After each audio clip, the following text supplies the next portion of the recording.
예수님께서 공생애를 시작하시면서 가장 먼저 하신 일은 회개의 메시지를 전파하시는 것이었습니다.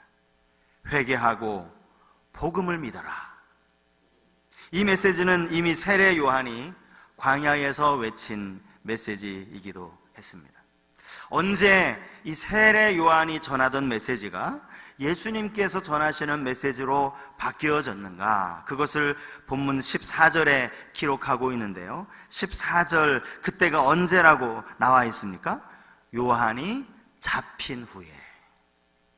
누가복음 3장에 보면 세례 요한이 어떻게 잡히게 되었는지, 어떻게 옥에 갇혔는지에 대해 간략하게 언급하는 말씀이 나옵니다.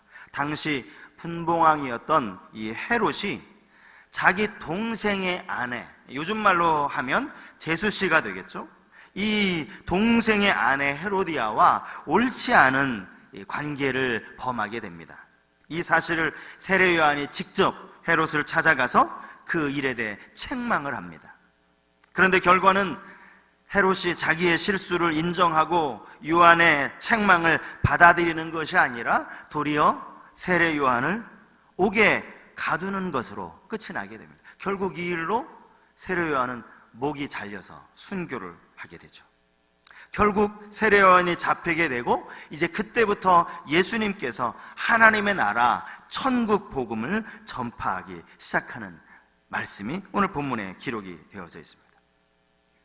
이제 예수님께서 두 번째 행하신 사역이 오늘 우리가 읽은 본문에 기록되어 있는데요. 그것은 당신과 함께 사역할 제자들을 부르시는 일이었습니다. 오늘 마가복음 1장에는 총 4사람의 제자를 부르시는 장면이 기록되어 있습니다. 먼저는 시몬과 그 형제 안드레이고요. 그 다음 19절에 보면 야고보와 요한을 부르시는 장면이 나옵니다. 오늘 저는 이 짧은 구절 안에서 몇 가지 질문을 던져보려고 합니다. 그리고 그 질문에 대한 답을 찾아가면서 오늘 우리에게 주시는 교훈을 함께 생각해 보기를 원합니다. 첫 번째 질문은 이것입니다. 예수님께서 왜 이들을 제자로 부르셨을까 하는 점입니다.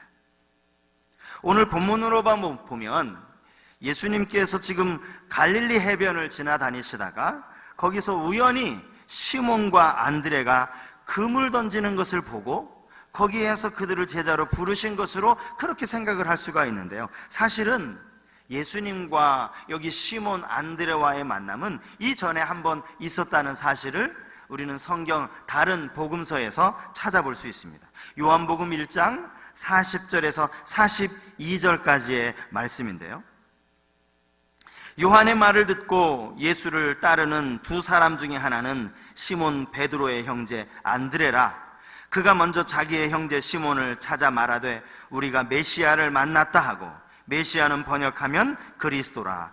데리고 예수께로 오니 예수께서 보시고 이르시되 내가 요한의 아들 시몬이니 장차 게바라 하리라 하시니라. 게바는 번역하면 베드로라. 원래 이 안드레는 세례 요한의 제자였습니다. 그런데 그가 이제 나중에 예수님을 만나게 되고 예수님을 따르게 된 그런 사람입니다. 그가 자기 형 시몬에게도 예수님을 소개하는 장면이 요한복음 1장에 기록이 되어져 있습니다. 그 일이 있은 이후에 얼마가 됐는지는 모르지만 예수님께서 이제 갈릴리 바다에서 그들을 만나시고 그들이 금을 던지는 모습을 보시면서 그들을 부르시게 되는 것입니다. 우리는 여기에서 예수님께서 생각하셨던 이 부르심의 조건을 한번 생각해 볼 수 있습니다. 먼저는 그들의 신분이나 그들의 직업에 대해서 따지지 않으셨다는 사실입니다. 예수님은 지금 하나님의 나라가 가까이 왔다고 선포하시면서 이 하나님의 나라를 세워갈 사람들을 찾고 계시는 겁니다. 이 하나님의 나라는 이 땅에 세워진 세상 나라와는 비교할 수도 없는 나라 아닙니까? 하나님이 통치하시는 나라고 하나님의 영광이 밝히 드러나는 나라입니다. 그리고 그 나라를 함께 세워갈 제자들을 지금 찾고 계시는 거예요. 그런데 예수님께서 부르신 제자들은 당시 천한 직업으로 여겨졌던 어부들이었다는 사실입니다. 우리가 이것을 한번 이렇게 생각해 볼 수 있습니다. 어떤 한 사람이 나름대로 아주 거창한 꿈을 가지고 이제 창업을 준비하고 있습니다.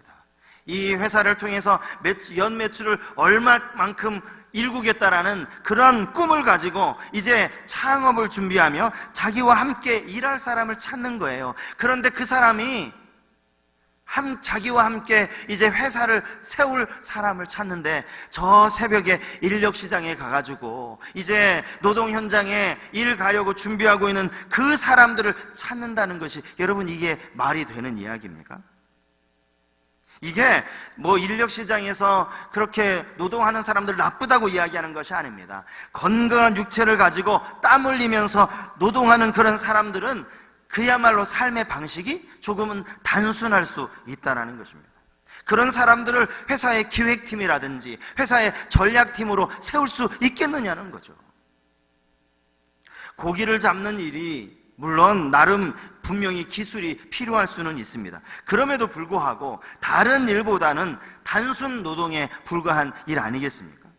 그런데 예수님께서는 그렇게 그물을 던지고 있는 제자들, 이제 하루 일과를 마치고 그물을 깁고 있는 그런 제자들에게 다가가시는 겁니다. 여러분, 우리는 여기서 아주 중요한 진리를 하나 발견하게 됩니다. 하나님은 당신의 나라를 위해 일한 자들을 뽑으실 때 세상이 생각하는 방식으로 뽑지 않으신다는 사실. 이것은 하나님의 나라 백성을 부르실 때도 마찬가지입니다. 오늘 19절 말씀에 예수님께서 베드로와 요한을 부르실 때와 똑같은 방식으로 이제 세베대의 아들 야고보와 또 그 형제 요한을 제자로 부르시는 장면이 나오는데요, 여기에 사용된 동사, 본문 20절에 나오는 이 부르시니라는 이 동사가 헬라어로 에칼레센이라는 뜻입니다. 이 동사는 우리가 잘 아는, 여기에서 파생된 이 명사가 에클레시아입니다. 여러분, 에클레시아가 뭔지 아시죠? 교회라는 뜻을 가지고 있는 이 단어가 바로 이 에클레시아 명사입니다. 에클레시아는요, 에크, 밖으로라는 뜻의 이 에크와 칼레오, 부르다라는 뜻의 이 두 가지 의미가 합쳐진 이 합성 명사입니다.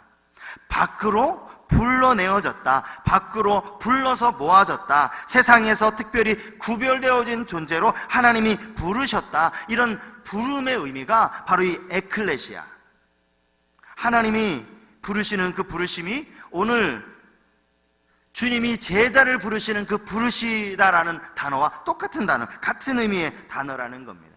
이것이 좀 더 분명한 것은요, 로마서 8장을 보면 알 수 있습니다. 로마서 8장에는 하나님이 우리를 구원하시기 위해서 우리를 부르시는 구원의 서정이라고 하고 논리적으로 풀어가는 이 구원의 과정을 소개하고 있는 아주 중요한 구절이 기록이 되어져 있는데요, 로마서 8장 30절 말씀, 우리 8장 30절을 다 같이 한번 읽었으면 좋겠는데요, 8장 30절 같이 한번 읽겠습니다.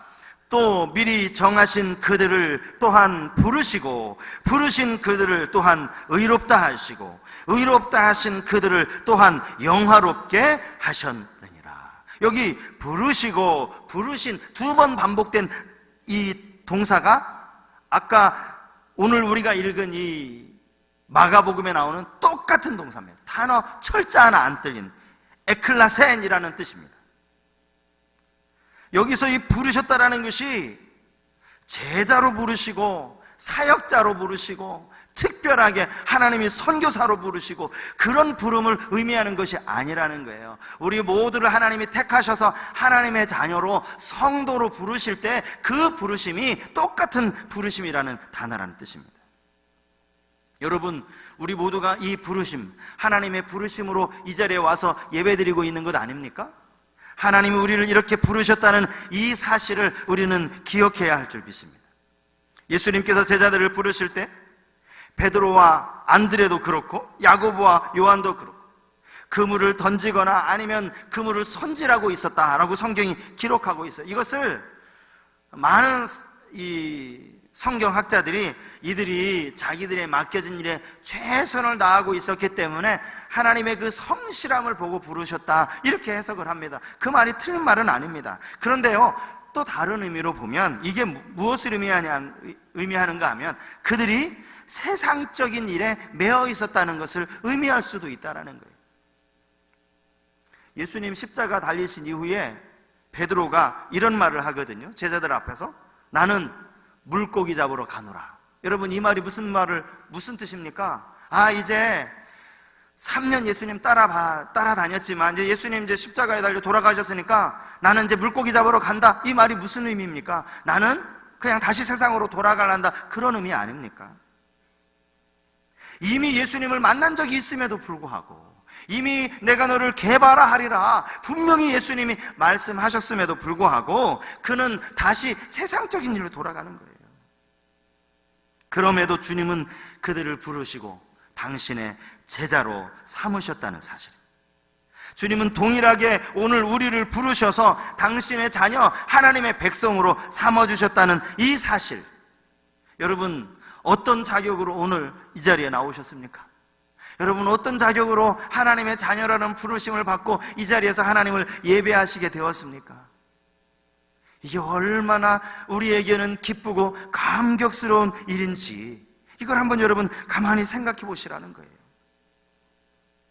마태복음 20장에 포도원 품꾼 비유를 여러분 기억하시는 분이 많이 계실 거예요. 하루가 다 지나고 오후 5시가 되었습니다. 이제 1시간이면 작업이 종료하는 시간인데 여전히 장터에 놀고 서 있는 사람이 있는 거예요. 포도원 주인이 물었습니다. 당신들은 왜 아직까지 여기서 이렇게 놀고 있습니까?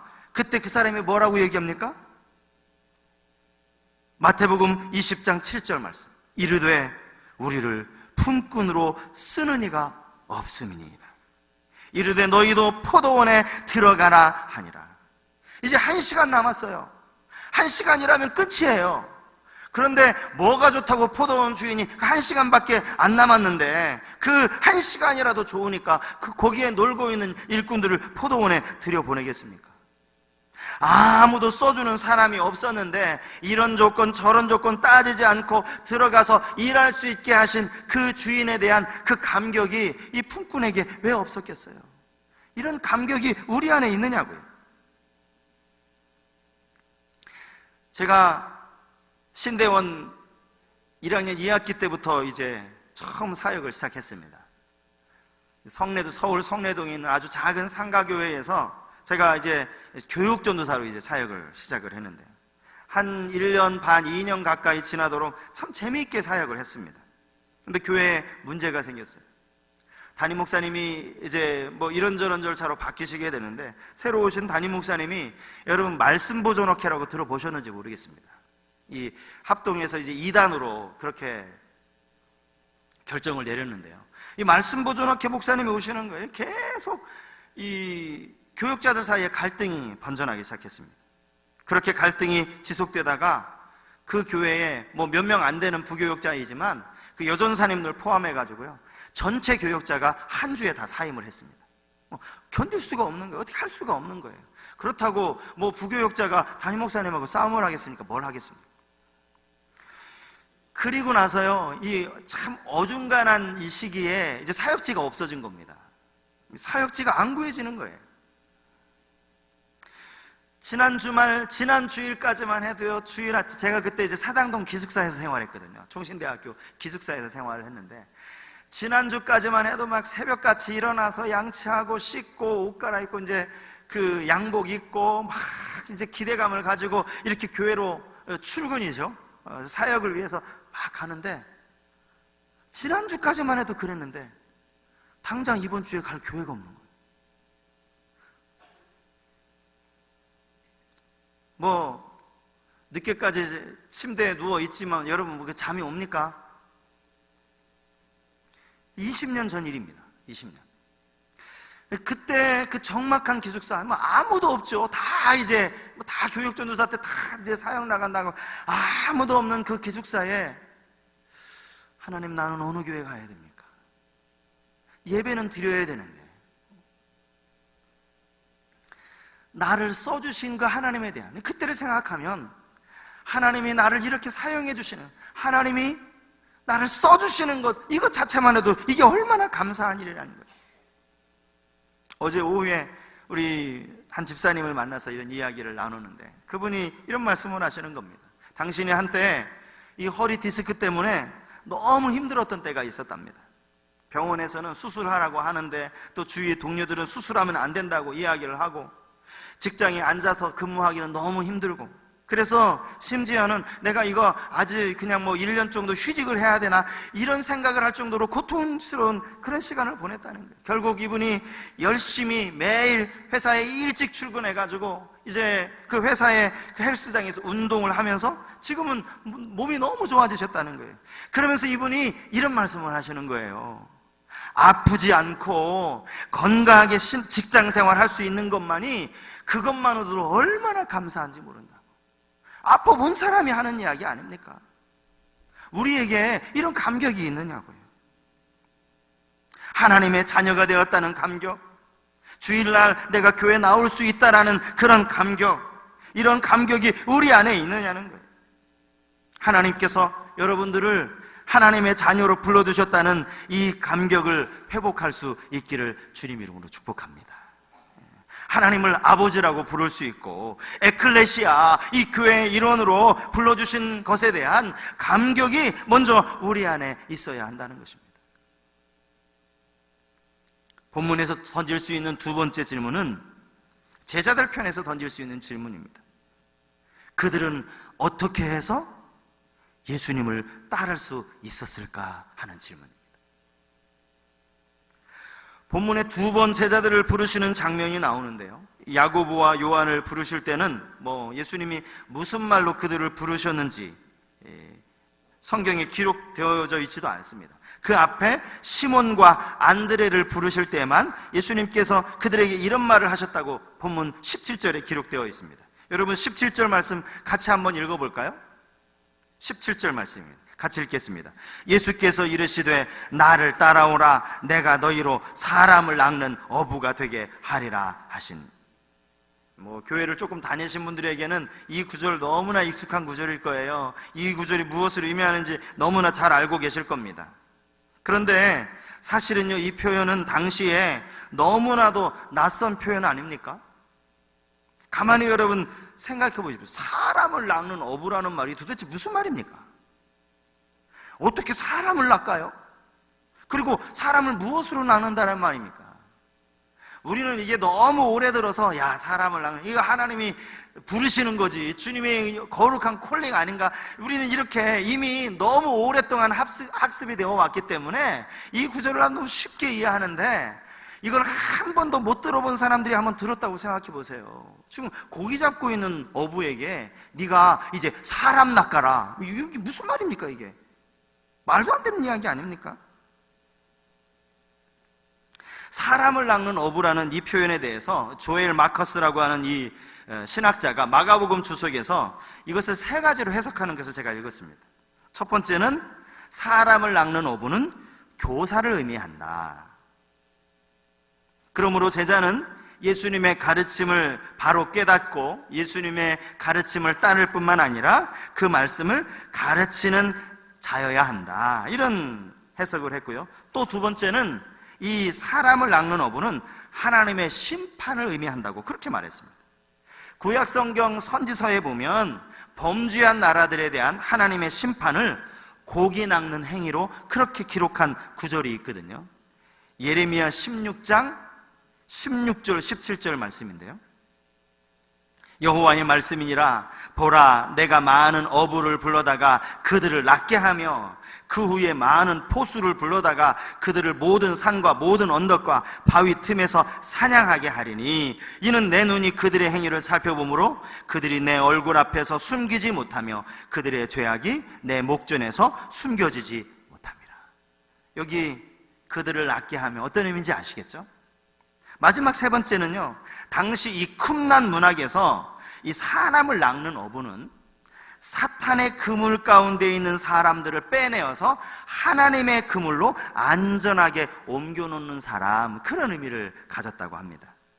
그러므로 이 사람을 낚는 어부라는 말의 의미는 예수님의 말씀을 잘 배우고 깨달아서 또 다른 누군가에게 가르치는 사람이고, 범죄한 세상에 대해선 하나님의 심판을 선포하는 사람이고, 병든 사람, 또 귀신 들린 사람에게서 귀신을 쫓아내면서 그들을 하나님께로 인도하는 사람, 이게 바로 사람을 낳는 어부라는 거예요.